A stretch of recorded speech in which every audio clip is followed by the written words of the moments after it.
విద్య లేక వివేకము లేదు, వివేకము లేక విత్తము లేదు, సంపద లేకపోవడం వల్ల గౌరవం లేదు, గౌరవం లేకపోవడం వల్లనే ఈ దేశ శూద్ర జాతులు సర్వనాశనమయ్యాయి.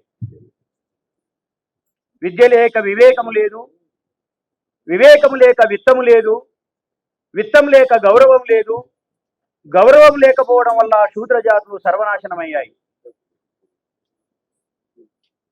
అంటూ ఈ దేశంలో సాంఘిక, ఆర్థిక, రాజకీయ ఉద్యమాలను ఒక్కతాటిపై నడిపిన క్రాంతి జ్యోతి సావిత్రిబాయి పూలే జన్మదిన శుభాకాంక్షలు. క్రాంతి జ్యోతి సావిత్రిబాయి పూలే జయంతి సందర్భంగా పుట్టలింగమ్మ చారిటబుల్ ట్రస్ట్, అలాగే తెలంగాణ డిగ్రీ కళాశాలల బీసీ లెక్చరర్స్ అసోసియేషన్ వారు సంయుక్తంగా నిర్వహిస్తున్న ఈ కార్యక్రమానికి విచ్చేసినటువంటి సభ ముందు కూర్చున్న మీ అందరికీ, సభపై ఆసీనుడైన పెద్దలందరికీ కూడా నేను హృదయపూర్వకంగా ధన్యవాదాలు, కృతజ్ఞతలు తెలియజేస్తా ఉన్నాను. పేరు పేరు వరుసన చెప్పడం ఇక అందరికి కుదరదు, ఇప్పటికే టైం అయిపోయింది. ఆయన నాకు ఆల్రెడీ వార్నింగ్ ఇచ్చిండు, 5 minutes అన్నాడు నా కథ. మిత్రులారా, ఇక్కడంతా డిగ్రీ విద్యార్థులు ఉన్నారు, వాళ్ళే వ్యాసరచన చేశారు కాబట్టి నేను వాళ్ళని ఉద్దేశించి మాత్రమే ఒక 2 విషయాలు మాట్లాడి నేను ముగిస్తా. అసలైతే నాకేముందంటే వాళ్ళు ఏం రాసిరో చదవాలని ఉంది. ఆ 1st, 2nd, 3rd ఏం రాసిరో, ఎవరైతే ఆ అవార్డ్స్ వచ్చిరో వాళ్ళకి చదవాలని ఉంది. వాటిని ఒక బుక్గా చేస్తే కూడా ఇంకా బాగుంటుందేమని నేను అనుకుంటా ఉన్నా. అయితే నేనేమనుకుంటున్నాను అంటే, ఇప్పుడు రాసిన మీ అందరికీ, ఇక్కడ కూర్చున్న వాళ్ళందరికీ ప్రశ్న ఏంటంటే, what is the thought of Mahatma Jyotirao Phule? What is the thought of Savitribai Phule? This is the basic root cause which we have to discuss on the forums. Political ఫోరంలో మీరు ఏం చర్చ చేస్తారో నాకు తెలియదు, కానీ ఇట్లాంటి డిగ్రీ విద్యార్థులు, భవిష్యత్ తరాల వాళ్ళు మన ముందుకు వచ్చినప్పుడు we have to discuss such things like what is the thought of Mahatma Jyotirao Phule, what is the thought of Savitribai Phule. కొంతమంది మందు కనిపెడతారు, అందరు కనిపెట్టారు. ఇక్కడ కూర్చున్న వాళ్ళందరూ తల ఒక మందు కనిపెడితే మెడికల్ షాప్లు ఉండవు, డాక్టర్లు ఉండవు. కాబట్టి మందు కొద్ది మందే కనిపెడతారు. ఇప్పుడు మన తీర్మార్మలని కూడా కొంత మందు కనిపెట్టిండు. ఇక వాడు ఏది పడితే అది మాట్లాడుతున్నాడు టీవీలలో అక్కడిక్కడ. మనోడు వచ్చినాక మందు మొదలు పెట్టిండు, ఎక్కడ చూస్తే కూర్చోాలని అక్కడే కూర్చున్నాడు. రాగానే పెట్టిన బీపీ ఉందా లేదా, ఆయనకి షుగర్ ఉందా లేదా అని టెస్ట్ మొదలు పెట్టిండు. టెస్ట్లో ఫెయిల్ అవుతారు, కొంతమంది పాస్ అవుతారు. ఇది అంతా ఒక ఎత్తు అయితే అందరి నుంచి ఆయన పాస్ అయ్యాడు, ఎమ్మెల్సీ అయిన మొత్తానికి. నేను 25 ఏళ్ళ నుంచి కొట్లాడుతున్నా, ఉద్యోగం వదులుకున్నా, ఆస్తులు అమ్ముకున్నా, ఇట్లనే ఉన్నా. నిన్న మొన్న వచ్చిండు, రప్ప ఎక్కిపోయినా అవసరం మందు కనిపెట్టిండా. నేను చెప్తున్నా, మందు కనిపెట్టి. అట్లనే మహాత్మా జ్యోతిరావు పూలే ఈ దేశంలో జరుగుతున్న సాంఘిక, ఆర్థిక, రాజకీయ, మత సంబంధమైన అసమానతలకి, దౌర్బల్యాలకి చక్కటి మందు కనిపెట్టాడు ఆయన. అందుకే మందు కనిపెట్టిన వాడే చరిత్రకారుడు అవుతాడు. జాగ్రత్తగా మీరు గమనించండి మొత్తం చరిత్రనంతా. ఒక కథ చెప్పి మీకు, విద్యార్థులు కాబట్టి ఒక కథ చెప్పి, ఇందాక నుంచి అంతా ఒకటే జోరు వర్షం కురుస్తుంది ఉపన్యాసాలు. ఒక చిన్న కథ చెప్తా. ఒక రాజు దగ్గర 3 కవులు ఉన్నారట. ఒక ఆయన దండి, రెండో ఆయన భారవి, ఇంకొకడు భౌభూతి. దండి, భౌభూతి, భారవి 3 కవులు, సంస్కృత కవులు. అయితే వీళ్ళు ఎటువంటి వాడు అంటే దండి, మన మసూదనాచారాన్ని లాగా ఏకసంతాగ్రహి, ఒక్కటేసారి చెప్తే పట్టేస్తాడు. ఈజ్ అన్ ఇంగ్లీష్ లిటరేచర్, మీకు తెలుసు అనుకుంటా. చాలా అద్భుతమైనటువంటి సాహిత్య జ్ఞానం ఉన్నవాడు. ఆయన నాటి ఉన్న వాళ్ళ ముందు నాకే భయం అవుతుంది మాట్లాడాలంటే.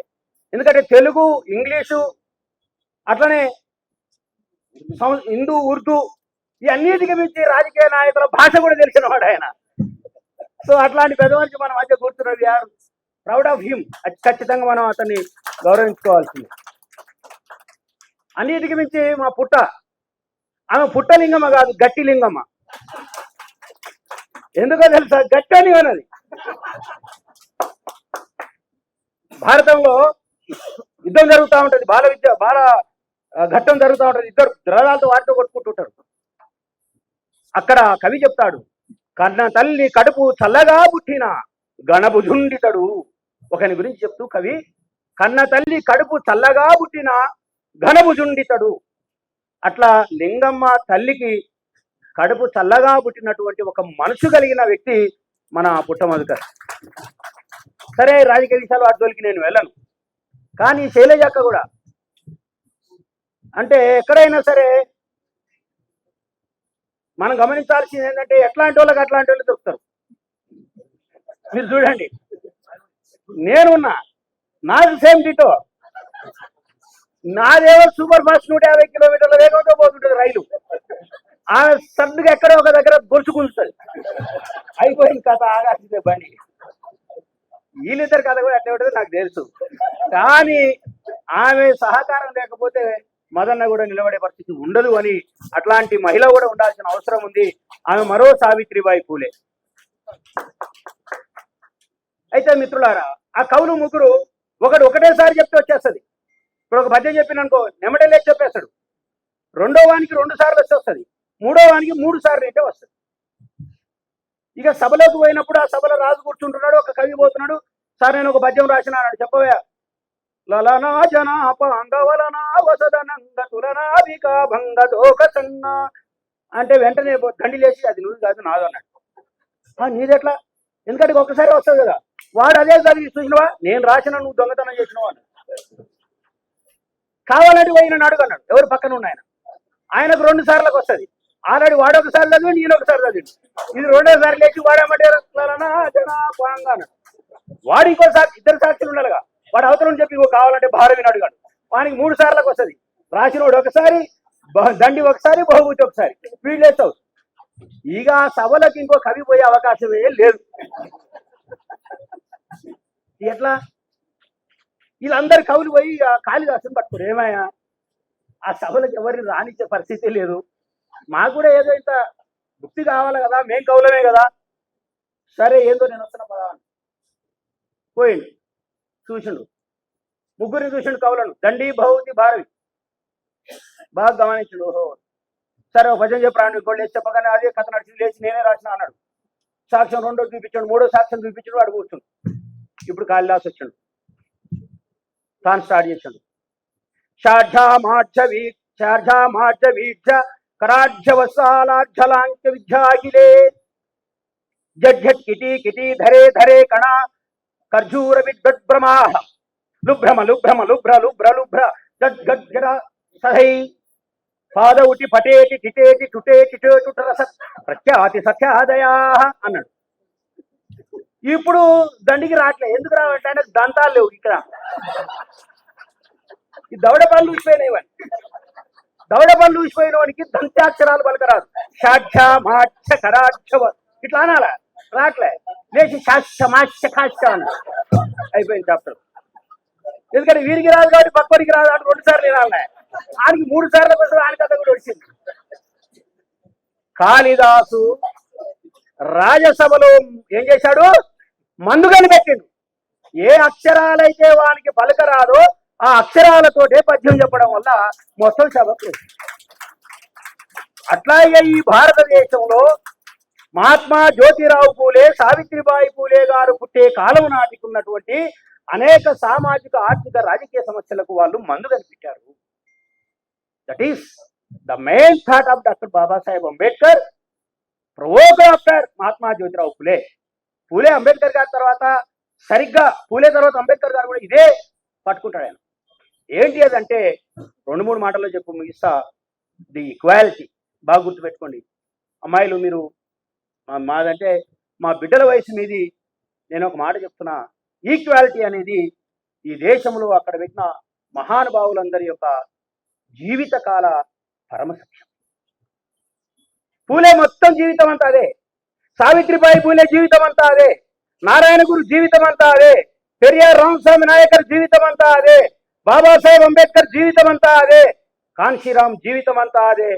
ఇప్పుడు పుట్ట మధుకర్ గారి జీవితం కూడా దానికోసం ప్రయత్నం చేస్తుంది. ద ఈక్వాలిటీ, సమానత్వం. ఎట్లా సమానత్వం? ఆ రోజుల్లో స్త్రీ పురుషుడు సమానం కాదు. ఇప్పుడు సావిత్రిబాయి పూలే కాలంలో శూద్రం స్త్రీ చైవ, శూద్రునికి స్త్రీకి చదువు లేదు. స్త్రీ అంటే శూద్రుడే, స్త్రీకి శూద్రునికి చదువు లేదు, చదువు నిరాకరించబడింది. బాల్యే పిత్రా రక్షతి, యౌవనే భర్త రక్షంతి, వార్ధక్యే పుత్రాహ న స్త్రీ స్వతంత్రమర్హతి. స్త్రీకి స్వతంత్రం లేదు, స్త్రీ చదువుకోవడానికి వీల్లేదు, స్త్రీ మాట్లాడడానికి వీల్లేదు, స్త్రీ వేదం పఠించడానికి వీల్లేదు, స్త్రీ రాయడానికి వీల్లేదు. స్త్రీ అంటే ఒక వంటింటి కుందేలు అని ఆ రోజుల్లో ఉండేది. No equality. నాట్ ఓన్లీ స్త్రీ, అయిపోయింది, శూద్రులకు మిగతా వాళ్ళకు కూడా లేదు ఈక్వాలిటీ. గ్రేడెడ్ సొసైటీ ఉండేది. అంటే పైన బ్రాహ్మణులు, ఆ తర్వాత క్షత్రియులు, వైశ్యులు, శూద్రులు. అసలు ఇంకో మాట ఏమంటే శూద్రుడు ఏం చేసినా పాపమే. పుట్టమదన్న ఇప్పుడు ఏం చేసినా పాపమే అవుతుంది, అది అవుతుంది. శూద్రం నచైవ, శూద్రుడు ఏం చేసినా సరే అది పాపమే.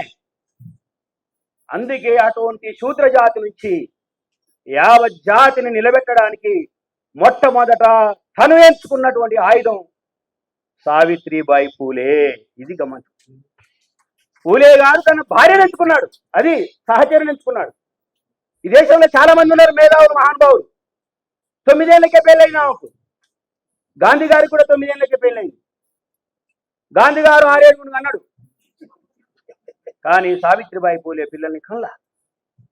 పసరు, నాటు వైద్యుల దగ్గరికి వెళ్ళి పసరు దంచి ఆ పసరు తాగి పిల్లలు ఇంకెప్పుడు పుట్టకుండా చేస్తున్నారు ఇద్దరు దంపతులు. ఎందుకు చెప్తున్నా ఈ మాట అంటే, ఈక్వాలిటీ సమాజంలో ఉండబడిన గ్రేడెడ్ ఇన్ఈక్వాలిటీ అన్ని రంగాల్లో కూడా వాళ్ళు డెమోక్రటిక్ స్పేస్ని క్రియేట్ చేయడానికి, డెమోక్రటిక్ వాల్యూస్ను ఈ సమాజంలో పెంపొందించడానికి, అసలు డెమోక్రసీ అనేటటువంటి థాటును ఈ దేశంలో మొట్టమొదట కనిపెట్టిన వాడే మహాత్మా జ్యోతిరావు పూలే, బుద్ధుని తర్వాత అనే విషయాన్ని మీ అందరికీ ఈ సభాముఖంగా తెలియజేసుకుంటూ, కాబట్టి అమ్మ ఈక్వాలిటీ ఇంపార్టెంట్.